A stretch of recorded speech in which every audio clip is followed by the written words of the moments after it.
guys, ito nga pala yung LRT terminal ng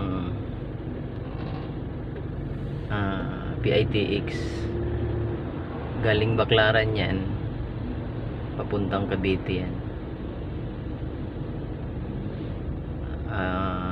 Ang tawag nito, LRT4 na ba ito, or basta mula Baclaran dadaan dito sa Parañaque PITX, iikot siya doon sa may Terminal 2,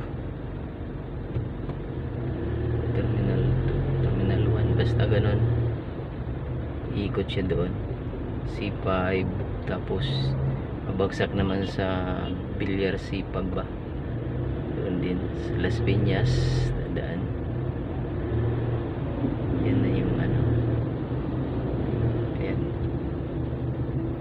lapit na rin yan, baka isang taon isang taon bago mag-operate.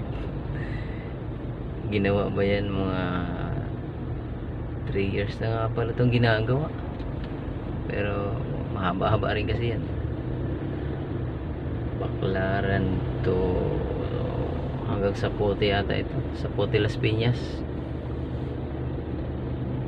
Malaking tulong yan sa traffic kapag nabuo na yan.